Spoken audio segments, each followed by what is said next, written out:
নবনির্বাচিত রাষ্ট্রপতির শপথের জন্য প্রস্তুত বঙ্গভবন, সন্ধ্যায় আনুষ্ঠানিকতা। প্রাতিষ্ঠানিক কাঠামোর কারণে আলংকারিক হয়ে থাকার শঙ্কা। সিম্বলিক গুরুত্ব আসলে একটা এন্ড অফ দ্য ডে কিছু ম্যাটার করে না, যদি না হচ্ছে কি আপনি যে স্টেট স্ট্রাকচারটা আপনি দেখছেন সেই স্টেট স্ট্রাকচারে তার ভূমিকা রাখার কোনো অপরচুনিটি থাকে। সেই প্রতিষ্ঠানের মর্যাদাটাকে বাড়ানো দরকার, তাকে সক্রিয় করা দরকার, তাকে দিয়ে যেন রাষ্ট্রের কাজে লাগে, আপনি সেই চেষ্টাই করবেন। সাংগঠনিক রদবদল আসছে বিএনপিতে, শিগগিরই ঘোষণা হবে অঙ্গ সহযোগী সংগঠনের কমিটি। দল ও সরকারকে আলাদা রাখাই উদ্দেশ্য। অনেকে সরকারে চলে গেছে, সেই জায়গাটা আমাদের ফাঁকা হয়ে গেছে, কাজে সেখানে আমাকে পূরণ করতে হবে। চেয়ারম্যানের এই বিষয়ে দীর্ঘদিনের প্রজ্ঞা অভিজ্ঞতা আছে, উনি সেই বিষয়ে মূল সিদ্ধান্ত নেবেন। নারায়ণগঞ্জে ইসলামী যুব আন্দোলন নেতা কুপিয়ে হত্যা। ঢাকা চট্টগ্রাম মহাসড়ক অবরোধ করে বিক্ষোভ নেতাকর্মীদের। 2 মাস চিকিৎসার পর রাজবাড়ীর কণিকা মণ্ডলের মৃত্যু। পেটে গজ রেখে দেওয়ার ঘটনায় চিকিৎসকের শাস্তি দাবি। পরিবারের সাথে স্বাস্থ্যমন্ত্রীর সাক্ষাৎ। আগামী বৃহস্পতিবারের মধ্যে তদন্ত কমিটি তাদের প্রতিবেদন দাখিল করবে। আমরা চূড়ান্তভাবে এটা দেখব এবং এর যথাযথ ব্যবস্থা গ্রহণ করব। ঢাকা চট্টগ্রাম মহাসড়কে এআই ক্যামেরায় ধরা পড়ছে নানা অনিয়ম। আদায় হচ্ছে বিপুল অঙ্কের জরিমানা। ভুল মামলায় দ্রুত প্রতিকার চান মালিক চালকরা। পশ্চিম তীরে নতুন বসতি স্থাপনের বিরুদ্ধে পশ্চিমারায় কাট্টা। তোপের মুখে ইসরায়েল। যৌথ বিবৃতিতে এই কার্যক্রমকে অগ্রহণযোগ্য আখ্যা।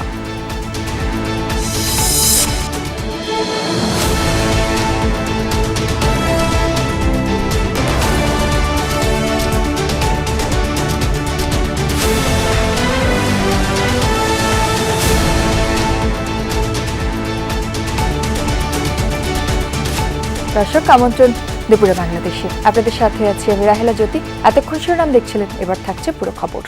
জুমার নামাজের পর জিয়ার সমাধিতে শ্রদ্ধা জানাচ্ছেন নবনির্বাচিত রাষ্ট্রপতি মির্জা ফখরুল ইসলাম আলমগীর। সরাসরি যাচ্ছি সেখানে।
দর্শক, আমরা দেখতে পাচ্ছি জুমার নামাজের পর জিয়ার সমাধিতে শ্রদ্ধা জানাচ্ছেন নবনির্বাচিত রাষ্ট্রপতি মির্জা ফখরুল ইসলাম আলমগীর। আমরা সরাসরি দেখতে পাচ্ছি।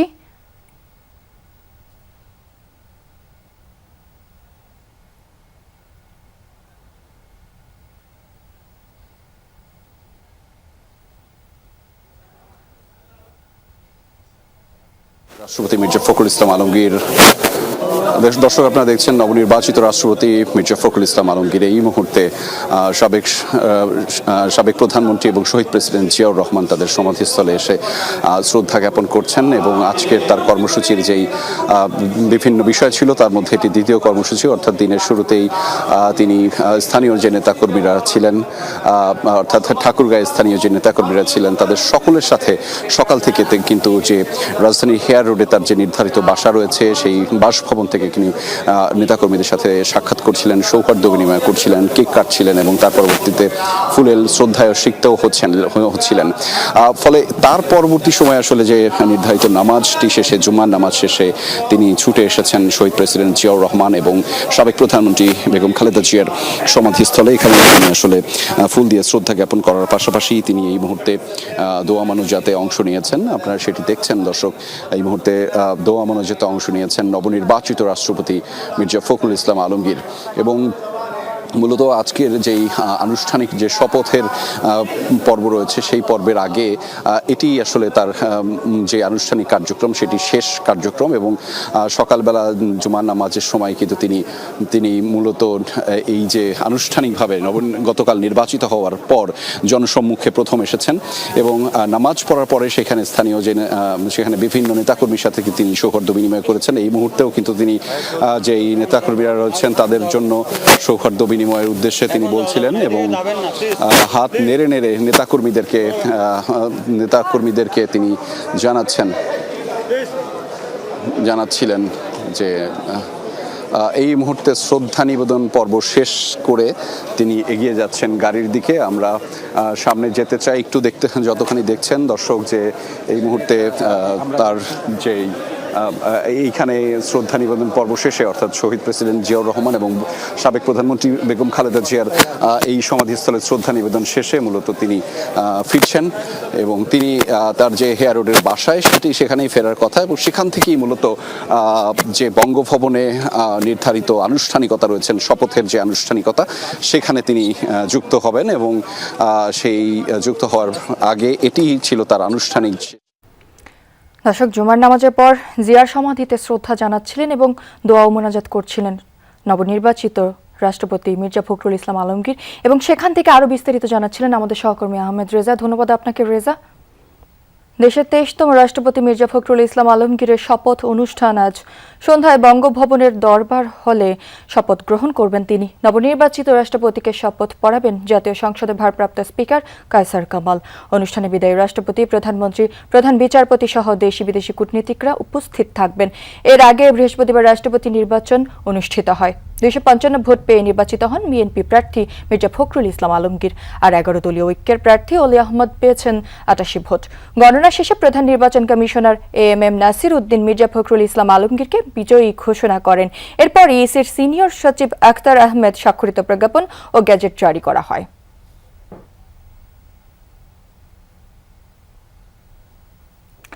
রাষ্ট্রপতির শপথ অনুষ্ঠান ঘিরে বঙ্গভবনে প্রস্তুতির বিষয়ে জানাতে যোগ দিচ্ছেন সেখান থেকে সহকর্মী রিয়াজ রায়হান। রিয়াজ, জুমার নামাজের পরপরই তো আমন্ত্রিত অতিথিদের আসার কথা, কেমন দেখছেন শেষ মুহূর্তের তোড়জোড়?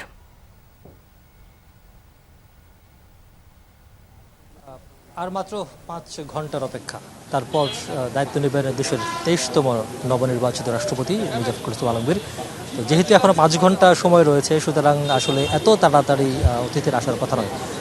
আমরা হয়তো ধারণা করছি বা এর আগের যেই রাষ্ট্রপতি শপথ অনুষ্ঠানগুলো ছিল সেগুলোতে মূলত সাধারণত 2 থেকে 3 ঘন্টা আগ থেকেই অতিথিরা যেতে শুরু করেন। তো ধারণা করা হচ্ছে হয়তো বিকাল 4টা নাগাদ অতিথিরা ভিতরে প্রবেশ করতে শুরু করবেন। তবে এর মধ্যে নিরাপত্তা ব্যবস্থা জোরদার করা হয়েছে। যানবাহন যে চলাচল রয়েছে বঙ্গভবনের সামনে অর্থাৎ দৈনিক বাংলা মোড় থেকে রাজুকের সামনের দিয়ে গুলিস্তান পর্যন্ত যে সড়কটি রয়েছে সেই সড়ক যানবাহন চলাচল ইতিমধ্যে নিয়ন্ত্রণ করা হয়েছে এবং আশপাশে যে সংযোগ সড়কগুলো রয়েছে সেই সড়কগুলোতে যানবাহন চলাচল বন্ধ করে দেওয়া হয়েছে। তো সুতরাং বোঝাই যায় সেই প্রস্তুতির অংশ হিসেবে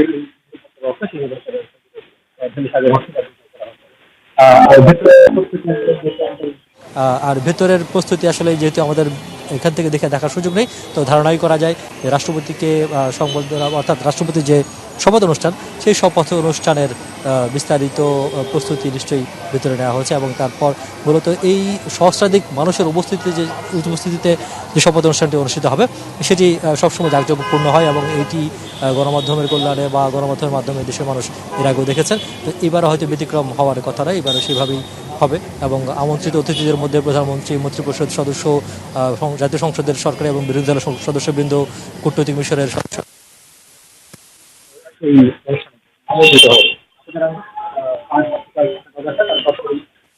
দ্বিতীয়বারের মতো নির্বাচিত রাষ্ট্রপতিকে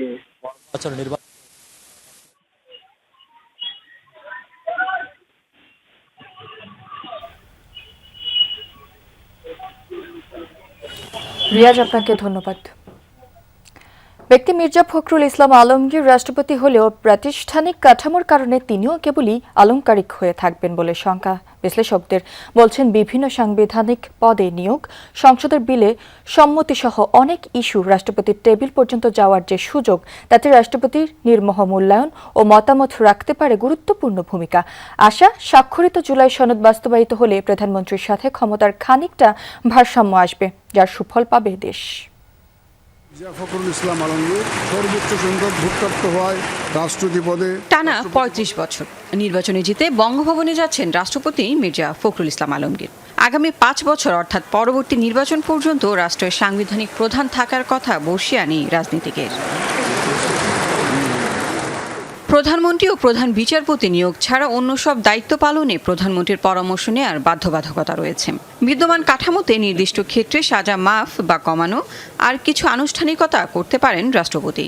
তবে যে কোনো সাংবিধানিক সংকটে তার বিচক্ষণতাই শেষ ভরসা। রাষ্ট্রপতির পদটি মর্যাদা ও সাংবিধানিক গুরুত্বে সর্বোচ্চ হলেও বাস্তবে নির্বাহী ক্ষমতা প্রধানমন্ত্রী ও তার মন্ত্রিপরিষদের। এই অবস্থায় নতুন করে আলোচনায় ক্ষমতার ভারসাম্যের বিষয়টি। সিম্বলিক্যালি রাষ্ট্রপতি খুবই গুরুত্বপূর্ণ, রাষ্ট্রের প্রধান ব্যক্তি, তার দায় মুক্তির ব্যাপারটা। কিন্তু অ্যাট দ্য সেম টাইম এই সিম্বলিক গুরুত্ব আসলে at the end of the day কিছু ম্যাটার করে না যদি না হচ্ছে কি আপনি যে স্টেট স্ট্রাকচারটা আপনি দেখছেন সেই স্টেট স্ট্রাকচারে তার ভূমিকা রাখার কোনো অপরচুনিটি থাকে। সংসদীয়তে প্রধানমন্ত্রী ক্ষমতা পান, কিন্তু রাষ্ট্রপতি এত কম ক্ষমতা নিয়ে থাকাটা এখনকার যুগের প্রয়োজনে এটা যথেষ্ট না। রাষ্ট্রপতিকে আরেকটু ক্ষমতায়িত করাটা খুব জরুরি। ২৩তম রাষ্ট্রপতি মির্জা ফখরুল ইসলাম আলমগীরের কাছে বাড়তি প্রত্যাশা জনগণের। চাওয়া কেবল অলংকারিক হয়ে থাকবেন না তিনি। রাজনীতিবিদ হিসেবে যে রোলটা প্লে করেছেন এতদিন, সেই পজিশনটাকে ছেড়ে তাকে অ্যাজ এ প্রেসিডেন্ট এই রোলটা প্লে করতে হবে। জরুরি অবস্থায় অবশ্যই রাষ্ট্রপতি প্রপার একটি ইনিশিয়েটিভ নিতে পারবে যাতে রাষ্ট্র এখানে অ্যানার্কিয়াল কোনো অবস্থায় তৈরি না হতে পারে। ফেসবুকে দেখেন যে সবাই কিন্তু খুশি, হ্যাঁ, যে এবং প্রত্যেকে কিন্তু এটাকে খুব পজিটিভভাবে নিচ্ছে। সুতরাং আপনি যদি এভাবে চিন্তা করেন যে উনি যেটা বলছেন সেটা সাধারণ মানুষের কাছে খুব ওয়েল অ্যাকসেপ্টেড হচ্ছে। দলের ব্যাপারে উনি কমিটেড, হ্যাঁ, কিন্তু তারপরও ওনার নিজস্ব কিছু ভিউ পয়েন্ট আছে। তো সেই বিষয়টাকে যদি মাথায় রাখা যায় তাহলে সেটা আসলে দেশের জন্য ভালো হবে। বিশ্লেষকরা বলছেন রাষ্ট্রপতি ও প্রধানমন্ত্রীর ক্ষমতায় ভারসাম্য আনার কথা জুলাই সনদের পাশাপাশি ছিল ক্ষমতাসীন বিএনপির ৩১ দফাতেও। রাষ্ট্রপতি নির্বাচনের পদ্ধতি, ৭০ অনুচ্ছেদ, তারপরে হচ্ছে কি আপনি রাষ্ট্রপতিকে কি ক্ষমতা দিচ্ছেন, এই তিনটাকে বিবেচনায় নিলে তাহলে আপনি বলতে পারবেন যে হ্যাঁ ঠিক আছে, ক্ষমতা কাঠামোয় কিছু চেক অ্যান্ড ব্যালেন্স আসছে। যে কোনো একটাকে বাদ দিচ্ছেন, বাকি দুইটাকে মেনে নিচ্ছেন, তাহলে কিন্তু সিস্টেমটা কাজ করবে না। এত মর্যাদাবান প্রতিষ্ঠান, সেই প্রতিষ্ঠানের মর্যাদাটাকে বাড়ানো দরকার, তাকে সক্রিয় করা দরকার, তাকে দিয়ে যেন রাষ্ট্রের কাজে লাগে আপনি সেই চেষ্টাই করবেন। জুলাই সনদ বাস্তবায়ন ও বিএনপির ৩১ দফা পূরণ করা গেলে নতুন রাষ্ট্রপতির কাছে প্রত্যাশা শুধুমাত্র সাংবিধানিক দায়িত্ব পালনের মধ্যে সীমাবদ্ধ থাকবে না।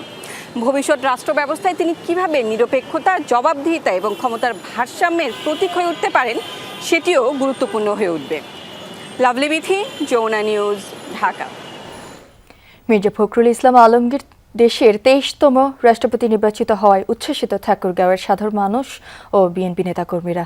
এ বিষয়ে আরও জানাতে সেখান থেকে যুক্ত হচ্ছেন আমাদের সহকর্মী পার্থ সারথী দাস। পার্থ, যেহেতু নবনির্বাচিত রাষ্ট্রপতি ঠাকুরগাঁওয়েরই সন্তান, তো সেখানকার সাধারণ মানুষের উচ্ছ্বাস আপনি কেমন দেখতে পাচ্ছেন এবং কি বলছেন তারা? যদি আপনি ঠিকই বলেছেন, নবনির্বাচিত ঠাকুরগাঁয়ের সন্তান, তিনি এই জেলায় তার জন্ম থেকে তিনি ছোটো থেকে বড় হয়েছেন এবং রাজনীতির সঙ্গে তিনি যুক্ত হয়েছেন। রাজনীতি করার আগে তিনি শিক্ষকতা করতেন, শিক্ষকতার পাশাপাশি তিনি একসময় রাজনীতিতে জড়িয়ে পড়েন এবং পরবর্তীতে তিনি শিক্ষকতা বাদ দিয়ে রাজনীতির সঙ্গে সম্পৃক্ত হন এবং জেলা বিএনপির দায়িত্ব তিনি গ্রহণ করেন। তিনি আসলে রাষ্ট্রপতি হওয়ার পর থেকে আসলে এই জেলায় নির্বাচিত হওয়ার পর থেকে আসলে সাধারণ মানুষ এবং জেলা রয়েছে তারা আসলে বেশ আনন্দিত এবং উচ্ছ্বসিত। আমরা লক্ষ্য করেছি গতকাল বিকেলেই ঠাকুরগাঁয়ের জেলা বিএনপি র্যালি বের করা হয় এবং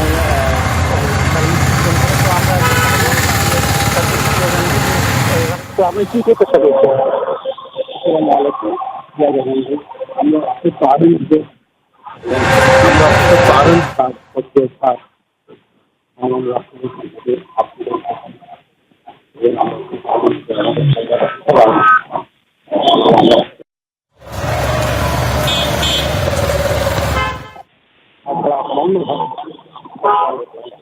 সাধারণ মানুষ মনে করছেন যে রাষ্ট্রপতি হওয়ার পর এই জেলা আলোকিত রাষ্ট্রপতি হাত ধরে জেলার উন্নয়ন সংগঠিত হবে এবং এই জেলার মানুষ আশা করছেন যে ঠাকুরগাঁও জেলার পাশাপাশি যে ঠাকুরগাঁও যে বিগত সময়ে প্রতিশ্রুতি দিয়েছে সেগুলো বাস্তবায়ন হবে এবং আলোকিত হবে। পার্থ, আপনাকে ধন্যবাদ। দলে সাংগঠনিক রদবদল আনতে শুরু করেছে ক্ষমতাসীন বিএনপি। জাতীয় নির্বাহী কমিটি থেকে সকল স্তরের শূন্য পদ পূরণের সিদ্ধান্ত দলটির। শিগগিরই ঘোষণা হতে যাচ্ছে ছাত্রদল, স্বেচ্ছাসেবক সহ অঙ্গ সহযোগী সংগঠনের নতুন কমিটি। বিএনপি নেতারা বলছেন, দল ও সরকারকে আলাদা রাখার সিদ্ধান্তে নতুন পুরাতনের সমন্বয়ে সাংগঠনিক গতিশীলতা বাড়ানো হচ্ছে। এজন্য নিয়মিত জেলার নেতাদের সাথে বৈঠক শুরু করেছেন বিএনপি চেয়ারম্যান তারেক রহমান। বিস্তারিত থাকছে আরিফিন শাকিলের প্রতিবেদনে। বিপুল জনরায় নিয়ে রাষ্ট্র ক্ষমতায় আসা বিএনপি সরকারের 6 মাস পার হয়েছে। তবে দীর্ঘদিন ধরে ভঙ্গুর দলটির সাংগঠনিক কাঠামো, মৃত্যু, পদত্যাগ ও বহিষ্কারের ঘটনায় স্থায়ী কমিটি থেকে শুরু করে নানা পর্যায়ের গুরুত্বপূর্ণ পদও শূন্য।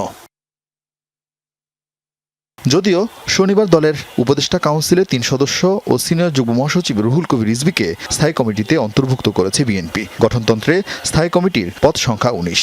আগে থেকেই 4টি পদ শূন্য থাকায় মির্জা ফখরুল ইসলাম আলমগীর, হাফিজউদ্দিন আহমদের পদত্যাগ ও জমির উদ্দিন সরকারের মৃত্যুতে 3টি পদ এখনও খালি। ভাইস চেয়ারম্যান পদেও খালি আছে। নির্বাহী কমিটির 30% পদেই নেতা নেই। উপদেষ্টা কাউন্সিলের 28 পদে নেই কেউ। 11টি অঙ্গ সহযোগী সংগঠনের 9টি চলছে মেয়াদোত্তীর্ণ কমিটি দিয়ে। যুবদল আর ওলামা দলের কমিটির মেয়াদ আছে কয়েক মাস। এটা আমরা চেয়ারম্যানের এই বিষয়ে দীর্ঘদিনের প্রজ্ঞা অভিজ্ঞতা আছে, উনি সেই বিষয়ে মূল সিদ্ধান্ত নেবেন এবং আরও জ্যেষ্ঠ নেতৃবৃন্দ বেশি সেটা নেবেন। তবে মির্জা ফখরুল ইসলাম আলমগীর রাষ্ট্রপতি নির্বাচিত হওয়ার পরপরই দলের ভারপ্রাপ্ত মহাসচিব মনোনীত হয়েছেন স্থায়ী কমিটির সদস্য রুহুল কবির রিজভী। এতে সিনিয়র যুগ্ম মহাসচিব ও দপ্তর সম্পাদকের পদ শূন্য হয়েছে। সিনিয়র যুগ্ম মহাসচিবের পদের আলোচনায় হাবিবুন নবী খান সোহেল ও শহীদ উদ্দিন চৌধুরী আনি, আর দপ্তরে ইমরান সালে প্রিন্স আর রকিবুল ইসলাম বকুলের নাম আলোচনায়। যদিও নেতাদের বড় অংশের কেউ মন্ত্রী, সংসদ সদস্য, কেউ প্রশাসক, কেউ বা পেয়েছেন সরকারি দপ্তরের দায়িত্ব। নীতি নির্ধারকরা জানিয়েছেন, সরকার থাকলেও কোনো নেতাই দলের বাহিরে নেই। এখন সাংগঠনিক কাঠামোটা ধরা হবে, কারণ সাংগঠনিক কাঠামোটা না ধরলে, কারণ এখন এটা সত্য কথা যে অনেকে সরকারে চলে গেছে, সেই জায়গাটা আমাদের ফাঁকা হয়ে গেছে, কাজে সেখানে আমাকে পূরণ করতে হবে। সেগুলো সবই এখন করা হবে। আসলে আমরা তো সময় পাই নাই। নির্বাচন হলো, তারপরে বাজেট সেশন আসলো, সরকার গঠন হলো, অনেক কিছু তো আমাদের একটার পর একটা চলে গেছে। হবে এখন সবই। বিএনপি প্রবীণ এবং নবীনের সমন্বয়ে কিন্তু সরকার গঠন হয়েছে। এখন খুব স্বাভাবিক আমরা চাচ্ছি যে কিছুটা নতুন প্রজন্ম, তরুণ প্রজন্ম তারা নেতৃত্বে আসুক। তারেক রহমান চেয়ারম্যান নির্বাচিত হওয়ার পর বিএনপির গুরুত্বপূর্ণ সিনিয়র ভাইস চেয়ারম্যানও মনোনীত করা হয়নি কাউকে। আলোচনায় আছে আগামী কাউন্সিলে এই পদ বিলুপ্ত হবে, কেউ বা বলছেন জিয়া পরিবারের নতুন প্রজন্মের কেউ দায়িত্ব পাবে। 2016 সালে সবশেষ বিএনপির জাতীয় কাউন্সিল অনুষ্ঠিত হয়। আরিফিন শাকিল, যমুনা নিউজ, ঢাকা। নারায়ণগঞ্জে ইসলামী যুব আন্দোলন বাংলাদেশের যুগ্ম সাধারণ সম্পাদক জাহিদ হাসান বুলবুলকে কুপিয়ে হত্যার প্রতিবাদে মহাসড়ক অবরোধ করে বিক্ষোভ করেছেন নেতাকর্মীরা। সকালে মদনপুর এলাকায় থাকা চট্টগ্রামে মহাসড়কে টায়ার জ্বালিয়ে অবরোধ করেন তারা। এতে দেখা দেয় দীর্ঘ যানজট। হত্যাকাণ্ডে জড়িতদের দৃষ্টান্তমূলক শাস্তির দাবি জানান বিক্ষোভকারীরা। ঘণ্টাখানেক পর পুলিশের অনুরোধে মহাসড়ক থেকে সরে যান তারা। বৃহস্পতিবার রাতে বন্দরের সালেহনগর এলাকায় বুলবুলকে কুপিয়ে হত্যা করা হয়। স্থানীয়রা জানায়, 24শে গণ অভ্যুত্থান আন্দোলনের সময় বুলবুলের গ্যারেজে লুটপাট করে শিফাত বাহিনী। এ ঘটনায় শিফাতকে প্রধান আসামি করে একটি মামলা করা হয়। মামলা তুলে নিতে শিফাত বাহিনী বুলবুলকে হুমকি দেয়। এ নিয়ে বাকবিতণ্ডার এক পর্যায়ে বুলবুলকে কুপিয়ে হত্যা করা হয়। প্রধান অভিযুক্ত শিফাতকে গত রাতেই গ্রেফতার করা হয়েছে বলে জানিয়েছে পুলিশ। 52 দিন জীবন মৃত্যুর সন্ধিক্ষণে ছিলেন কণিকা মণ্ডল। অবশেষে হাসপাতালে চিকিৎসাধীন অবস্থায় পাড়ি জমালেন পরপারে। ভুলবশত পেটে গজ রেখে সেলাই করেন চিকিৎসক। মৃত্যুর খবর পেয়ে স্বামীকে অভিযুক্ত মেসেজ দেন, ভুল মানুষেরই হয়। এদিকে মর্মান্তিক ঘটনা জানার পর কণিকার পরিবারের সাথে সাক্ষাৎ করেছেন স্বাস্থ্যমন্ত্রী সরদার মোহাম্মদ সাখাওয়াত হোসেন। বলেন, তদন্ত কমিটি গঠন করা হয়েছে, 5 কর্মদিবসের মধ্যে দেওয়া হবে প্রতিবেদন।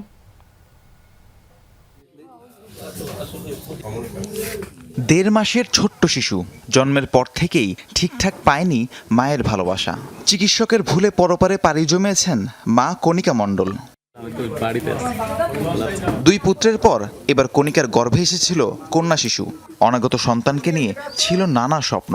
প্রসব বেদনা নিয়ে গত 29 জুন ফরিদপুর সমারিতা হাসপাতালে ভর্তি হন কণিকা। অস্ত্রোপচার করেন হাসপাতালের সার্জন লক্ষ্মীরানী দত্ত, কিন্তু রোগীর পেটে গজ রেখেই তিনি সেলাই করেন। পরদিন কণিকার পেট ফুলে উঠলে অন্য হাসপাতালে ভর্তি করতে বলেন। আমার স্ত্রীকে আমি ভালো অবস্থায় সুস্থ অবস্থায় আমি ক্লিনিকে নিয়ে যাই সমরিতায়। ওই জায়গায় আমি সেজার করাই।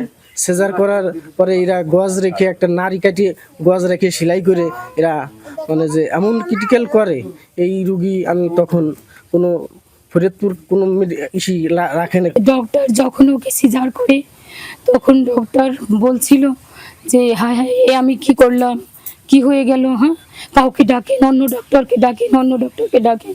এটা চিকিৎসকের আমি মনে করি যে নিজ হাতে তাকে মেরে ফেলছে, এটা কোনো অনাকাঙ্ক্ষিত বিষয় না। 3 জুলাই রাজধানীর কল্যাণপুরে ইবনে সিনা হাসপাতালে আনা হয় কণিকাকে। পরীক্ষা নিরীক্ষার পর পেটে গজের অস্তিত্ব টের পান চিকিৎসকরা। 7 জুলাই আবারও পেট কেটে সেসব বের করা হয়। এরপর থেকেই আইসিইউতে কণিকা। 20 আগস্ট পৃথিবীর মায়া ত্যাগ করে সে মৃত্যুর কোলে ঢলে পড়ে। এরপর কণিকার স্বামী অসন্ত মণ্ডলকে হোয়াটসঅ্যাপে লক্ষ্মীরানী লিখেন, ভুল মানুষেরই হয়। মর্মান্তিক ঘটনাটি নজরে আসে স্বাস্থ্যমন্ত্রী সরদার মোহাম্মদ সাখাওয়াত হোসেনের। সকালে রাজবাড়ীর বাঘুটিয়ায় কণিকার পরিবারের সাথে সাক্ষাৎ করেন তিনি। বলেন, চিকিৎসকের অবহেলায় একজন মায়ের অকাল মৃত্যু বেদনাদায়ক। এই ঘটনায় তদন্ত কমিটি গঠন করা হয়েছে। 5 কর্মদিবসের মধ্যে তারা প্রতিবেদন জমা দিবে। প্রয়োজনীয় ব্যবস্থা নেওয়ার আশ্বাস দেন মন্ত্রী। এটা অত্যন্ত একটা বেদনাদায়ক ঘটনা। আমি যা দেখেছি, কালকে রাতেই দেখেছি, আমি নিজেই থেকে বিয়ার করতে পারিনি। একজন মায়ের আমাদের অবহেলার কারণে একজন মায়েরই অকাল মৃত্যু। একটা নিষ্পাপ শিশুকে যে তার মার চেহারাটা দেখতে পারে নাই, ডাক্তারের অবহেলার কারণে যে ঘটনা ঘটেছে, আমরা চূড়ান্তভাবে এটা দেখব। তবে অভিযুক্ত চিকিৎসকের বক্তব্য পাওয়া যায়নি। ফরিদপুরের সিভিল সার্জন জানান, বিষয়টি তিনি জেনেছেন, অভিযোগ পেলে আইনানুগ ব্যবস্থা নেবেন। কোনো অভিযোগ আসেনি এবং আমি অন্য কোনো সোর্সের মাধ্যমে এটা জানতে পারিনি। যদি ভুক্তভোগী রোগী আমার কাছে অভিযোগ দেয় তাহলে আমি তদন্ত করে এটা যথাযথ ব্যবস্থা নেব। শুধু আশ্বাস নয়, অভিযুক্ত চিকিৎসক এবং হাসপাতাল কর্তৃপক্ষের দৃষ্টান্তমূলক শাস্তির দাবি ভুক্তভোগী পরিবারের। রাহিম সারোয়ার, যমুনা নিউজ। শিক্ষা খাতে সবচেয়ে বড় বাজেট বাস্তবায়ন করছে বিএনপি সরকার, যা দেশের ইতিহাসে আগে কখনো হয়নি। ব্র্যাক স্টেডিয়ামে ইউজিসি আয়োজিত নীতি নির্ধারণী সংলাপে এমন মন্তব্য করেন অর্থমন্ত্রী আমির খসরু মাহমুদ চৌধুরী। বলেন, চাকরির বাজারের সাথে শিক্ষা ব্যবস্থার সমন্বয় করা হবে। এজন্য সরকার দেশের শিক্ষা ব্যবস্থার আমূল পরিবর্তন করতে চায়। জীবনমুখী শিক্ষা ধারায় ফেরার উদ্যোগ চলছে, কারণ মানসম্মত শিক্ষা ব্যবস্থা দেশের উন্নয়ন ও অগ্রগতিতে ব্যাপক সহায়তা রাখে। অর্থমন্ত্রী জানান, চলতি অর্থ বছরে জিডিপির প্রবৃদ্ধি 5% অর্জনের চেষ্টা চলছে। অনুষ্ঠানে প্রধানমন্ত্রীর শিক্ষা বিষয়ক উপদেষ্টা ডক্টর মাহাদি আমিন, ইউজিসির চেয়ারম্যান সহ আরও অনেকে উপস্থিত ছিলেন।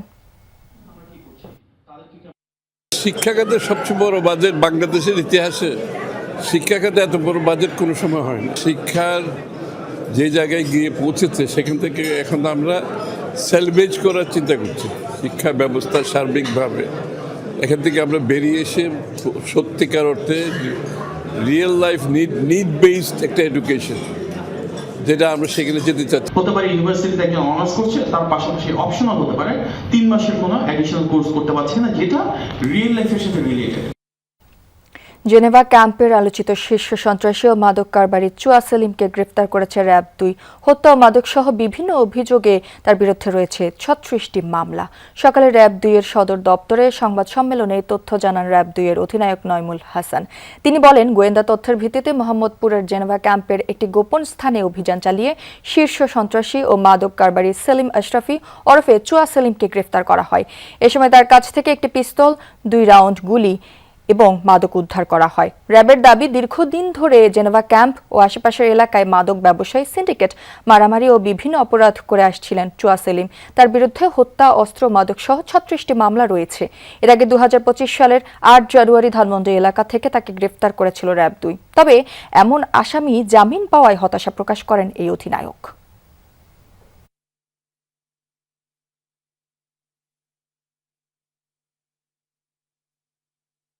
জব্দকৃত আলামত এবং গ্রেপ্তারকৃত আসামিদের বিরুদ্ধে পরবর্তী আইনানুগ ব্যবস্থা প্রক্রিয়াধীন রয়েছে। আসামিদের নিকটতে প্রাপ্ত তথ্যের ভিত্তিতে তাদের অন্যান্য সহযোগীদের গ্রেপ্তার অভিযান অব্যাহত রয়েছে। আজকে একটি অস্ত্র মামলা এবং একটি মাদক মামলা তার বিরুদ্ধে রুজু হওয়া প্রক্রিয়াধীন রয়েছে। ঢাকা চট্টগ্রাম মহাসড়কে যানবাহনের আইন ভঙ্গ শনাক্তে চালু হয়েছে কৃত্রিম বুদ্ধিমত্তার ক্যামেরা। প্রথম দিনে প্রায় 450 মামলা এবং 15.5 লাখ টাকা জরিমানা করা হয়। তবে চালকদের প্রশ্ন, প্রযুক্তি নির্ভর এই উদ্যোগ বাস্তবায়নে কতটা প্রস্তুত মহাসড়ক? ভুল মামলা হলে আপিলের সুযোগ মিলবে কিনা? মহাসড়কে ছুটছে গাড়ি, কিন্তু এখন আর ট্রাফিক পুলিশের চোখ ফাঁকি দিয়ে আইন ভাঙার সুযোগ নেই। সড়কের বিভিন্ন পয়েন্টে বসানো এআই ক্যামেরায় ধরা পড়ছে যানবাহনের বেপরোয়া গতি, লেন ভাঙা সহ নানা অনিয়ম। শুরুর দিনেই কুমিল্লা হাইওয়ে রিজিয়নের তথ্য, মামলা 449টি, জরিমানার অঙ্ক 15,51,000 টাকা। একটা গাড়ি হুট করে দাঁড়াই ফেলছে, তখন অটোমেটিক তার নামে মামলা হয়ে যাবে। তখন দেখা গেছে অন্য পাবলিকও এটা দেখা দেখি হবে আর কি। আগে মামলা হতো গাড়ির নামে, এখন মামলা হচ্ছে ড্রাইভারদের নামে। লাইসেন্স হতে ফোন কমে যাচ্ছে, বিধে ড্রাইভার এখন আগে থেকে অনেক সতর্ক চলতেছে। এদিকে এখনো মহাসড়কে দাপিয়ে বেড়াচ্ছে 3 হুইলার, সিএনজি, অটোরিকশা সহ অবৈধ যানবাহন। প্রথম দিনেই এআই ক্যামেরার কঠোর বার্তা স্পষ্ট। তবে কেউ কেউ প্রশ্ন তুলছেন, এই আইন বাস্তবায়নে কতটা প্রস্তুত মহাসড়ক? আর মামলায় আপিলের সুযোগ থাকছে কি ভুক্তভোগীদের? তবে সড়ক নিরাপত্তা নিয়ে চালক মালিকরা বলছেন, প্রযুক্তির ব্যবহার জরুরি, কিন্তু শুধু মামলা আর জরিমানা করলেই সমাধান হবে না। প্রয়োজন ক্যামেরার তথ্য যাচাই, আপিলের সুযোগ এবং ভুল শনাক্ত হলে দ্রুত সংশোধনের ব্যবস্থা। গাড়িগুলি চলে বাস বা মধ্যমান ভারী যানবাহনের গাড়ি, কত পার্সেন্ট গাড়িতে মাইল মিটার সচল আছে? কর্তৃপক্ষ কি এটা যাচাই করে দেখছে? অটো রিক্সা, সিএনজি এখন ওপেন চলতেছে, এটির জন্য আরো বেশি আমাদের অ্যাক্সিডেন্ট বেশি হইতেছে এবং কি হয়। ম্যাক্সিমাম দুর্ঘটনার হাইওয়ের কারণ হলো অবৈধ গাড়ির কারণে। এখন হাইওয়েতে এই ব্যবস্থার সুচারু এবং সফল প্রয়োগের জন্য অবৈধ গাড়ি বন্ধ না হলে আসলে আমরা সেই সুফল পাওয়ার কোনো সুযোগ নেই। হাইওয়ে পুলিশ বলছে, এআই ক্যামেরা নির্ভুল তথ্য দেয় কিনা তা যাচাই করা হয়েছে। যদি কারো কোনো সন্দেহ থাকে, যাচাইয়ের জন্যও প্রস্তুত তারা। সবগুলো একসাথে করাটা ক্যাপাসিটির একটা বিষয় থাকে, তো সেই দিক বিবেচনা করে প্রাথমিকভাবে আমাদের কর্তৃপক্ষ ঠিক করেছে 3টা দ্বারা আপাতত মামলা হচ্ছে। ভবিষ্যতে যে অন্য যে ভেহিকেলগুলোর কথা বলছেন সেটাকে কোন প্রসেসে আনা যায়। তবে ক্যামেরা আমরা যেটা জানি, ক্যামেরাগুলো এই প্রত্যেকটা গাড়ি আইডেন্টিফাই করতে পারে। ইভেন আপনি যদি হেলমেট ছাড়া যান, ক্যামেরা আপনাকে অ্যালার্ট দিয়ে দেবে। এই প্রযুক্তি সঠিক নিয়মে পরিচালিত হলে কমে আসবে সড়কের বিশৃঙ্খলা ও দুর্ঘটনা। এজন্য চালকদের সচেতনতা সবচেয়ে বেশি জরুরি বলে মনে করেন যাত্রী ও চলাচলকারীরা। খোকন চৌধুরী, যমুনা নিউজ, কুমিল্লা। আজ 21 আগস্ট 2004 সালের এই দিনে আওয়ামী লীগের সমাবেশে গ্রেনেড হামলায় নিহত হন 24 জন। ওই দিন রাজধানীর বঙ্গবন্ধু এভিনিউয়ে দলটির কেন্দ্রীয় কার্যালয়ের সামনের রাস্তায় সন্ত্রাস বিরোধী সমাবেশে গ্রেনেড হামলার শিকার হন দলের নেতাকর্মীরা। কয়েক মুহূর্তে সেখানে বিস্ফোরিত হয় 11টি গ্রেনেড। দলের নেতাকর্মীরা সভাপতি শেখ হাসিনাকে রক্ষা করলেও গ্রেনেডের আঘাতে নিহত হন 24 জন। তাদের মধ্যে ছিলেন আওয়ামী লীগের মহিলা বিষয়ক সম্পাদক আইভি রহমানও। শেখ হাসিনা সহ আওয়ামী লীগের শীর্ষ নেতা সহ অনেক কর্মী ও সমর্থক আহত হন সেদিন। পরে গ্রেনেড হামলা মামলায় অনেককে সাজা দেওয়া হয়। প্রথমে ধর্ষণ, নির্যাতন, তারপর হত্যা, পরে অপরাধ ঢাকতে চুরির নাটক সাজানোর চেষ্টা। তাতেও ব্যর্থ হয়ে সিএনজি যোগে ঢাকা মেডিকেলে নিয়ে যাওয়া হয় মরদেহ। জরুরি বিভাগে মরদেহ ফেলে পালায় অপরাধীরা। অনুসন্ধানের নামে পুলিশ। 1 সপ্তাহ পর জানা যায় মরদেহটি গৃহকর্মী মিমের। 1 বছর ধরে নারায়ণগঞ্জের সিদ্ধিরগঞ্জের সানাপাড় এলাকায় গৃহকর্তা ফয়সালের বাসায় কাজ করছিল। পরিবারের দাবি, পাশবিক নির্যাতনের পর হত্যা করা হয় 15 বছরের কিশোরীকে। অভিযুক্ত ফয়সাল সহ 3 জনকে ডেমরা এলাকা থেকে গ্রেফতার করেছে শাহবাগ থানা পুলিশ। 12 আগস্ট বেলা প্রায় 11টা। সিসি ফুটেজে দেখা যায় ঢাকা মেডিকেলের সামনে সিএনজি থেকে একজনের মরদেহ ট্রলিতে নামানোর পর দ্রুত ঘটনাস্থল ত্যাগ করে যানটি। পরে অজ্ঞাতনামা মরদেহের সন্ধানে নামে শাহবাগ থানা পুলিশ। ঘটনার 8 দিন পর পুলিশের অনুসন্ধানে বেরিয়ে আসে চাঞ্চল্যকর তথ্য। মরদেহটি নারায়ণগঞ্জের সিদ্ধিরগঞ্জ থেকে আসা মিম আক্তার নামে এক কিশোরীর। তখনও এই কিশোরীর মৃত্যু সংবাদ জানত না পরিবার।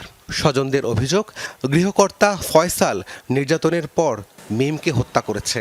ঘটনাকে ভিন্ন খাতে নিতে সিদ্ধিরগঞ্জ থানায় করেছে 25,000 টাকা চুরির অভিযোগ। দর্শন করছে কইরা, তারপরে মাইরা ফেলাইছে, মাইরা হসপিটালে লয়ে গেছিল। শুধু কামড়ের দাগ আর ওই ডাইল গুটনি, লুয়ার ডাইল গুটনি দিয়া মনে বাড়ি দিছে। যেমন এই জায়গাটা ছিদ্র হইয়া ভিতরে খরু লেগে গেছে, এ দাঁতরি ভেঙে লাইছে। পরিবারের দাবি, হত্যার 1 দিন আগেও মিম তার মাকে ফোন করে মারধরের কথা জানায়। একই সাথে এই বাড়ি থেকে নিয়ে যাওয়ারও কাকুতি মিনতিও করে। আমার মেয়েটার সাথে ভিডিও কথা বলছি, মেয়েটা জিজ্ঞাসা করছি তোমার কেমন মারে? হ্যাঁ মারে, আমরা এসে নিয়ে যাও, এ কথা বলছে। আমি এ মাসের সাথে নিয়ে গেলাম বলে এমন সুযোগটা পাইছি না, বাইরেই পালাইছে। বৃহস্পতিবার ভোরে অভিযুক্ত ফয়সালের স্ত্রী সহ 3 জনকে ডেমরা এলাকা থেকে গ্রেফতার করে শাহবাগ থানা পুলিশ। অপরাধ গোপনের উদ্দেশ্যেই মিমের মরদেহ হাসপাতালে ফেলে পালিয়ে যায় তারা। গ্রেফতার এড়াতে সিদ্ধিরগঞ্জের সানারপাড় এলাকার বাসা ছেড়ে রাতারাতি সপরিবারে গা ঢাকা দেয়। যেটাই হয়েছে তাকে অজ্ঞাত স্থানে এখানে মানে ঢাকা মেডিকেলে রেখে গেছে। এই যে লাশটাকে যে গোপন করার চেষ্টা করছে, এটাই তো বড় অপরাধ। এই ঘটনাটা সিদ্ধিরগঞ্জ থানার সানারপাড় এলাকায় ঘটছে। আমরা সেই মোতাবেক তথ্য উপাত্ত নিয়ে আমরা আসামি গ্রেপ্তারের চেষ্টা করি, আসামি গ্রেপ্তার করি এবং আসামি আমাদের হেফাজতে আছে। পুলিশ বলছে মিমের পোস্টমর্টেম রিপোর্ট পাওয়ার পর বেরিয়ে আসবে মূল কারণ। হত্যার সাথে জড়িতদের সর্বোচ্চ শাস্তি দাবি করেছেন স্বজনরা। রাব্বি সিদ্দিকী, যমুনা নিউজ, ঢাকা। রাজধানীর আশপাশের কয়েক জেলা ও চট্টগ্রামে গ্যাস সংকট এখনও কাটেনি ভোগান্তিতে গ্রাহকরা। নারায়ণগঞ্জ, নরসিংদী ও গাজীপুরে আবাসিকে গ্যাসের চাপ কম থাকায় রান্না খাওয়া নিয়ে দুর্ভোগে বাসিন্দারা। অনেকে বাধ্য হয়ে সিলিন্ডার গ্যাস কিংবা বৈদ্যুতিক বা মাটির চুলা ব্যবহার করছেন। বাড়তি খরচ সামাল দিতে হিমশিম খেতে হচ্ছে সাধারণ মানুষকে। ছুটির দিনে অধিকাংশ কলকারখানা বন্ধ থাকায় কোথাও কোথাও সিএনজি স্টেশনগুলোতে গ্যাসের চাপ কিছুটা বেড়েছে, তবে তাও কাঙ্ক্ষিত মাত্রায় পৌঁছায়নি বলে জানিয়েছেন সংশ্লিষ্টরা। গ্যাস সংকটে চট্টগ্রামেও ভোগান্তি পোহাতে হচ্ছে আবাসিক ও বাণিজ্যিক গ্রাহকদের। এদিকে মাসখানেক ধরে তীব্র গ্যাস সংকটের বিরূপ প্রভাব পড়েছে শিল্প কারখানায়। অচল হয়ে পড়েছে শত শত কারখানা। 100-250 টাকা গাড়ির সিরিয়াল থাকে, তাও সিরিয়াল গ্যাস নেই, গ্যাস ঢুকে 50 টাকা, 70 টাকা, 100 টাকা, 150 টাকা। এই গ্যাসও তো আমরা টাকা দিতে পারি না, আসতে পারি না। যার দুতেল লাগে, দুতেল লাগে। গ্যাস এই পাম্পে মোটামুটি ভালো, পিছনে যে 2 পাম্পে দাঁড়াইছিলাম গ্যাসের প্রেশার নাই। আমাদের কারখানা বন্ধ, শ্রমিকেরা আমরা ঠিকমতো টাকা পাচ্ছি না, গ্যাস নাই। মিল কারখানা বন্ধ হয়ে গেছে আর সুতার দাম দৈনিক এবারে এই 1 সপ্তাহের মধ্যে 10 টাকা সুতার দাম বাড়ছে। হেরা বলে যে আমরা গ্যাসের জন্য সুতা তৈরি করতে পারি না। ইতালির রোমে হোটেল কাণ্ডের বিতর্ক নিয়ে নিজ অবস্থান স্পষ্ট করলেন জনপ্রিয় সঙ্গীত শিল্পী নগর বাউল জেমস। বৃহস্পতিবার সংবাদ সম্মেলনে দাবি করেন যে রুম নিয়ে সমালোচনা হচ্ছে সেখানে তিনি ছিলেনই না। পাশাপাশি হোটেল কক্ষ নোংরার ঘটনা বড় কোনো ইস্যু নয় বলেও মন্তব্য করেন জেমস। ইতালি থেকে জাকির হোসেন সুমনের পাঠানো তথ্য ও চিত্রে ডেস্ক রিপোর্ট। শুধু বাংলাদেশই নয়, বিশ্বের বিভিন্ন প্রান্তে বসবাসরত প্রবাসীদের কাছেও তুমুল জনপ্রিয় নগরবাউল খ্যাত সঙ্গীত শিল্পী জেমস। গত 16 আগস্ট ইতালির রোমে তার কনসার্ট ঘিরে কয়েকদিন ধরেই সামাজিক মাধ্যমে চলছে নানা আলোচনা সমালোচনা। গায়কসহ তার সফর সঙ্গীদের বিরুদ্ধে হোটেল কক্ষ নোংরা করার অভিযোগ তুলে সামাজিক মাধ্যমে ছবি ছড়ানো হয়। আয়োজকদের দাবি, জেমসের কারণে গুনতে হয়েছে 200 ইউরো জরিমানা। এমন অভিযোগে এবার নিজেই মুখ খুললেন জেমস। তার দাবি, হোটেলের ওই কক্ষে তিনি ছিলেনই না। এটাকে এত বড় করারই করুক না, মানুষের ফোন আছে, 2-4টা লেখুক, যা বাধা দেওয়ার কি আছে, লেখুক। জনপ্রিয় এই তারকা জানান, আলোচিত হোটেল কক্ষটি বরাদ্দ ছিল তার দলের একজন তরুণ গিটারিস্টের জন্য। জরিমানার বিষয়টিকে বড় করে দেখতে নারাজ জেমস। নিয়ম কিন্তু একটা হোটেলে সবসময় তাদের যে ক্লিনিংটা করা, আর ইয়াং ছেলের ওরা হয়তো ক্লিন করে নাই, কিন্তু না করে এমন কিছুই, এটা এমন কোনো বড় বিগ ডিল না। কিন্তু এর আগে কনসার্টের টিকিটের অর্থ ও পারিশ্রমিক নিয়ে জেমসের ম্যানেজারের বিরুদ্ধে অভিযোগ তুলেছিলেন আয়োজকরা। তবে সেটি ভিত্তিহীন বলে দাবি করেন জেমসের মুখপাত্র ও ব্যবস্থাপক। আগামী 23 আগস্ট ভেনিসে জেমসের কনসার্ট অনুষ্ঠিত হওয়ার কথা রয়েছে। মোস্তফা মাহমুদ, যমুনা নিউজ। গাজীপুর সাফারি পার্কে 2 দিনের ব্যবধানে মৃত্যু হয়েছে 2টি হাতির। এই ঘটনার পরই সাফারি পার্কে প্রাণী পালন ও পরিচর্যা পদ্ধতি নিয়ে প্রশ্ন উঠেছে। প্রাণী অধিকার কর্মীদের মতে, হাতির মতো সামাজিক প্রাণীগুলোকে দীর্ঘদিন বেঁধে রাখলে প্রভাব পড়ে তাদের শারীরিক ও মানসিক স্বাস্থ্যে। কর্তৃপক্ষের দাবি, সঠিক পদ্ধতিই অনুসরণ করছে তারা। সুমাইয়া ঐশীর রিপোর্ট, ক্যামেরায় ছিলেন রাকিবুল ইসলাম। প্রাণী বৈচিত্র্য আর প্রজাতির দিক থেকে দেশের সবচেয়ে বড় সাফারি পার্ক গাজীপুরের বাঘের বাজারে। পার্কে 74 প্রজাতির 1500 প্রাণী সংরক্ষণের ব্যবস্থা আছে, কিন্তু প্রায়ই এই পার্কের অব্যবস্থাপনা ও প্রাণী মৃত্যুর খবর শিরোনাম হয় গণমাধ্যমে। এবার সেই তালিকায় নাম উঠে এসেছে 2টি হাতির।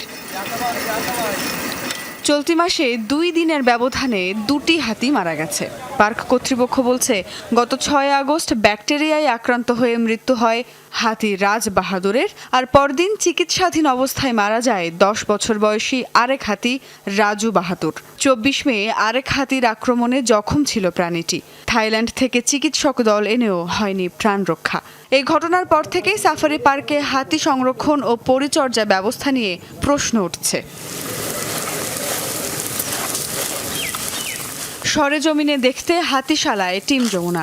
সাফারি পার্কে বর্তমানে হাতির সংখ্যা 8টি। এর মধ্যে একমাত্র পুরুষ হাতি এই আমির বাহাদুর। কিছুটা দূরে নতুন করে আরেকটি শেল্টার বানানোর কাজ চলছে, সেখানেই রাখা হয়েছে বাকি হাতিগুলোকে।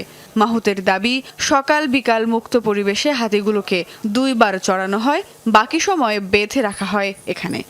পুরুষ হাতি তো বান্ধিয়া রাখি সমস্যা এক পায়ে, তারপরে দাদা আমরা সকালে নিয়ে একবার হাঁটাইলাম 1 ঘন্টা খানিক, আরবার আনিয়ে রাখলাম, খাবার টাবার দিলাম, খাবার টাবার দেওয়ার পরে আরবার বিকালে 4টা-5টার দিকে আরবার লইয়া ঘুরলাম। কিন্তু এভাবে হাতি পালন এবং পরিচর্যার বিরোধী প্রাণী অধিকার কর্মী রাকিবুল আমিল। রাজুর যে ঘটনাটা, সে কিন্তু একটা কলামের সাথে শেকল দিয়ে পাকা ফ্লোরের উপরে বাঁধা থাকতো, এবং ফ্লোরটা আপনি দেখেছেন কিনা আমি জানি না, ওটা কিন্তু শ্যাওলা পরে একদম পিচ্ছিল হয়ে থাকে। পিপটি করছে, পায়খানা প্রস্রাব করছে, ওই মাটিতেই সে গায়ে মাখাচ্ছে হয়তো, বা ওইখানে যে পানিটা পড়ছে সেটাই একটু টেনে নিয়ে তার যে ডিহাইড্রেশন হচ্ছে বা তার যে তৃষ্ণা পাচ্ছে, সামনে তো পানি নাই, ওইটাই টেনে নিয়ে শরীরে ছেটাচ্ছে, ওইখানেই খাবার দেওয়া হচ্ছে, ওটাই খাচ্ছে। কন্টামিনেশন হবে না? সাফারি কর্তৃপক্ষের দাবি, বিভিন্ন ধরনের বন্যপ্রাণীর পালন এবং রক্ষণাবেক্ষণ পদ্ধতিতে ভিন্নতা রয়েছে। যদি হঠাৎ করে ভায়োলেন্ট হয়ে যায়, তখন বিশেষ করে মেল হাতির ক্ষেত্রে যদি ভায়োলেন্ট হয়ে যায়, তখন কন্ট্রোল করা ডিফিকাল্ট হয়ে যাবে। এক্ষেত্রে কিছুটা সময় আমাদের চেন আপ রাখতে হয়। যদি তারা এমনটা হতো যে আমরা এক একটাকে এক এক জায়গায় বেঁধে রাখছি, তাদের মধ্যে একটা মানে নিজেদের মধ্যে একটা যোগাযোগের একটা বিচ্ছিন্ন করে রাখছি, সেক্ষেত্রে হয়তো বলা যেত তারা মেন্টালি একটু ডিস্টার্ব ফিল করতো। আমরা সেভাবে রাখছি না, আমরা দিনের বেশ কিছুটা সময় কিন্তু তাদেরকে একসাথে রাখি। বিভিন্ন দেশে সাফারি পার্কগুলোয় হাতিকে নির্দিষ্ট এলাকায় মুক্ত অবস্থায় রাখা হয়। সাফারি পার্কের মূল আকর্ষণই হলো প্রাণীদের স্বাভাবিক জীবনযাপন উপভোগ করা। এখানে চিড়িয়াখানার সঙ্গে এই ধরনের বিশেষ পার্কের পার্থক্য। তাই সাফারি পার্কে প্রাণীদের স্বাভাবিক জীবনযাপনের সুযোগ করে দেওয়ার দাবি প্রাণী অধিকার কর্মীদের। সুমাইয়া ঐশী, যমুনা নিউজ, ঢাকা। এবার থাকছে আন্তর্জাতিক সংবাদ। ইউক্রেনের রাজধানী কিয়েভে একই রাতে ব্যালিস্টিক ও ক্রুজ ক্ষেপণাস্ত্রের পাশাপাশি ছোড়া হয়েছে 168 ড্রোন। ভয়াবহ হামলায় প্রাণ গেছে অন্তত 16 জনের, আহত হয়েছেন আরও কয়েক ডজন। ক্ষতিগ্রস্ত হয়েছে 2 শতাধিক স্থাপনা। কিয়েভের দাবি, দুর্বল হয়ে পড়া আকাশ প্রতিরক্ষা ব্যবস্থার সুযোগ নিয়েই হামলার পরিধি বাড়িয়েছে মস্কো। এই অবস্থায় যুক্তরাষ্ট্রের কাছ থেকে আরও ইন্টারসেপ্টর কেনার কথা বলেছেন ইউক্রেনের প্রেসিডেন্ট ভলোদিমির জেলেনস্কি। রাত পেরিয়ে সকাল হলেও কিয়েভের আকাশে তখনও ধোঁয়া আর আগুনের লেলিহান শিখা। আবাসিক ভবন, হাসপাতাল, স্কুল, বাদ যায়নি বেসামরিক স্থাপনাও। ইউক্রেনের দাবি, রাশিয়া একযোগে ব্যবহার করেছে ব্যালিস্টিক ও ক্রুজ ক্ষেপণাস্ত্র, হাইপারসনিক অস্ত্র এবং 168টি ড্রোন। প্রশ্ন উঠেছে, হঠাৎ কেন হামলার পরিধি বাড়ালো মস্কো? কিয়েভ বলছে ইউক্রেনের দুর্বল হয়ে পড়া আকাশ প্রতিরক্ষা ব্যবস্থাই এর বড় কারণ। প্রেসিডেন্ট ভলোদিমির জেলেনস্কি জানান, মার্কিন পেট্রিয়ট ইন্টারসেপ্টরের ঘাটতি এখন বড় সমস্যা। আমাদের প্যাট্রিয়ট ইন্টারসেপ্টর দরকার। এগুলো শুধু আমাদের অংশীদাররাই দিতে পারে। আমরা উপহার চাইছি না, আমরা অস্ত্র কিনতে চাই। আমাদের রাজনৈতিক সিদ্ধান্ত প্রয়োজন, বিশেষ করে যুক্তরাষ্ট্রের। রাশিয়ার এই হামলার জবাব দেব আমরা, আর সেটা দূরপাল্লার অস্ত্র দিয়ে। এর সঙ্গে রয়েছে পাল্টা হামলার হিসাবও। সম্প্রতি রুশ জ্বালানি অবকাঠামোয় দূরপাল্লার হামলার জবাবে দেশটির সামরিক ও অবকাঠামোগত সক্ষমতায় আঘাত করতে চাইছে পুতিন বাহিনী। পাশাপাশি দীর্ঘ সময় ধরে চলা যুদ্ধে রুশ বাহিনী বড় কোনো কৌশলগত অগ্রগতি অর্জন করতে হিমশিম খাচ্ছে। এই স্থবিরতা কাটাতে এবং ইউক্রেনীয় বাহিনীকে চাপে রাখতে নতুন করে হামলা জোরদার করা হয়েছে। একই সাথে ইউক্রেনের ওপর সামরিক ও রাজনৈতিক চাপ বাড়ানো মস্কোর উদ্দেশ্য হতে পারে বলে মনে করছেন বিশ্লেষকরা। এদিকে জনবসতিপূর্ণ এলাকায় এমন হামলায় উদ্বেগ জানিয়েছে জাতিসংঘ। অবিলম্বে উত্তেজনা কমিয়ে পূর্ণ ও নিঃস্বার্থ যুদ্ধবিরতির আহ্বান জানিয়েছে সংস্থাটি। অস্মিতা বিশ্বাস, যমুনা নিউজ। যুক্তরাষ্ট্রের নিউ ইয়র্ক সিটিতে ভারী বৃষ্টির কারণে হঠাৎ বন্যার সতর্কতা জারি করা হয়। বৃহস্পতিবার বৃষ্টিতে শহরের বিভিন্ন সড়ক ও গণপরিবহনে দেখা দেয় জলাবদ্ধতা। নিউ ইয়র্কের একটি সাবওয়ে স্টেশনের ছাদ চুঁইয়ে প্ল্যাটফর্মে পানি পড়ার ভিডিও ছড়িয়ে পড়ে সামাজিক যোগাযোগ মাধ্যমে। বন্যার আশঙ্কায় new York city emergency management বাসিন্দাদের সতর্ক করে এবং ভ্রমণ ও গণপরিবহনে বড় ধরনের বিঘ্নের প্রস্তুতি নিতে বলে। জাতীয় আবহাওয়া সংস্থার সতর্কতায় নিউ ইয়র্কের ব্রুকলিন, কুইন্স সহ কয়েকটি এলাকায় আকস্মিক বন্যার আশঙ্কার কথা জানানো হয়। ইসরায়েলের দখলকৃত পশ্চিম তীরে নতুন বসতি স্থাপনের বিরুদ্ধে একাট্টা আন্তর্জাতিক মহল। জাতিসংঘ ছাড়াও যুক্তরাজ্য, ফ্রান্স সহ প্রভাবশালী দেশগুলো জানিয়েছে কঠোর নিন্দা। রীতিমতো তোপের মুখে পড়েছে নেতানিয়াহু প্রশাসন। যৌথ বিবৃতিতে ইসরায়েলের এমন কার্যক্রমকে অগ্রহণযোগ্য আখ্যা দেওয়া হয়েছে। পশ্চিম তীরে নতুনভাবে আরও 1234টি নতুন বসতি নির্মাণের পরিকল্পনা হাতে নিয়েছে ইসরায়েল, যেগুলো গড়ে তোলা হবে E1 ব্লকে। 12 বর্গ কিলোমিটারের এই ব্লক পূর্ব জেরুজালেম ও মালে আদুমিম এলাকার মাঝামাঝি অবস্থিত, যা ফিলিস্তিনিদের জন্য কৌশলগতভাবে খুবই গুরুত্বপূর্ণ। কারণ 2 রাষ্ট্রভিত্তিক পরিকল্পনায় এই অঞ্চলই হওয়ার কথা ফিলিস্তিনের প্রাণকেন্দ্র। তবে ইসরায়েলি বসতি স্থাপিত হলে ভেস্তে যাবে সেই চিন্তাভাবনা। বিচ্ছিন্ন হয়ে পড়বে জেরুজালেমের একাংশ শহর রামাল্লা। তাতে 2 রাষ্ট্রভিত্তিক সমাধানের পথ হবে আরও জটিল। পশ্চিমা দেশগুলোর মতে এই বসতি স্থাপন শুধু শান্তি প্রক্রিয়াকে বাধাগ্রস্ত করছে না, বরং ইসরায়েলের আন্তর্জাতিক অবস্থানকেও দুর্বল করছে। যৌথ বিবৃতিতে তারা জানায়, পশ্চিম তীরের ফিলিস্তিনের উপর বাড়ছে সেটেলারদের সহিংসতা। এ সময় বসতির পরিধি বৃদ্ধি করাটা উদ্বেগজনক।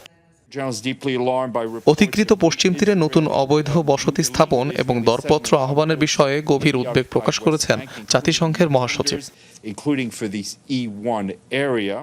আন্তর্জাতিক চাপের মুখে এলাকাটিতে কয়েক দশক ধরে বসতি স্থাপন বন্ধ রেখেছিল ইসরায়েল। সম্প্রতি আবারও পদক্ষেপ নিয়েছে নেতানিয়াহু প্রশাসন, জানিয়ে কঠোর সতর্কবার্তা দিয়েছে জাতিসংঘ। কারণ আন্তর্জাতিক আইনে ওয়েস্ট ব্যাংকের বসতিগুলোকে অবৈধ বিবেচনা করা হয়। ইসরায়েলকে পরবর্তী পদক্ষেপ বন্ধ করতে এবং জাতিসংঘের প্রাসঙ্গিক প্রস্তাবনা মেনে চলার আহ্বান জানিয়েছে। গত বছরও ৩,৪০১টি ইউনিট নির্মাণের অনুমোদন দিয়েছিল ইসরায়েলি পার্লামেন্ট নেসেট। চলতি বছর হাজারের বেশি টেন্ডার আহ্বান করেছে দেশটি, যা রীতিমতো আন্তর্জাতিক আইনের লঙ্ঘন। 1967 সালে পশ্চিম তীর ও পূর্ব জেরুজালেম দখলে নেয় ইসরায়েল, গড়ে তোলে 160টি বসতি, যেগুলোয় বাস করেন 7 লাখ ইহুদি। পাশাপাশি সেখানে রয়েছে 33 লাখ ফিলিস্তিনীয়। আয়েশা রেজওয়ানা, যমুনা নিউজ। নাইজেরিয়ার উত্তর পশ্চিমাঞ্চলীয় সোকোতো রাজ্যে অতিরিক্ত যাত্রী বোঝাই একটি নৌকা ডুবে অন্তত 50 জনের মৃত্যু হয়েছে। নিহতদের বেশিরভাগই শিশু। বৃহস্পতিবার স্থানীয় সময় নৌকাটি গোড়াও এলাকায় নদীতে ডুবে যায়। দুর্ঘটনার পর স্থানীয় ডুবুরিরা নিখোঁজদের উদ্ধারে তৎপরতা শুরু করেন। প্রত্যক্ষদর্শীদের ধারণ করা ভিডিওতে দেখা যায় নৌকা থেকে মরদেহ উদ্ধার করে তীরে নিয়ে আসছেন স্থানীয়রা। পরে একটি মসজিদের সামনে অন্তত 50টি মরদেহ রাখা হয়। নাইজেরিয়ায় নৌকা ডুবুরির ঘটনা প্রায়ই ঘটে। অতিরিক্ত যাত্রী, নৌকার দুর্বল রক্ষণাবেক্ষণ এবং নিরাপত্তা বিধি যথাযথভাবে প্রয়োগ না করাকে এসব দুর্ঘটনার অন্যতম কারণ হিসেবে দেখা হয়। বর্ষাকালে নদ নদীতে দুর্ঘটনার ঝুঁকি আরও বেড়ে যায়। দর্শক, এই ছিল দুপুরে বাংলাদেশে।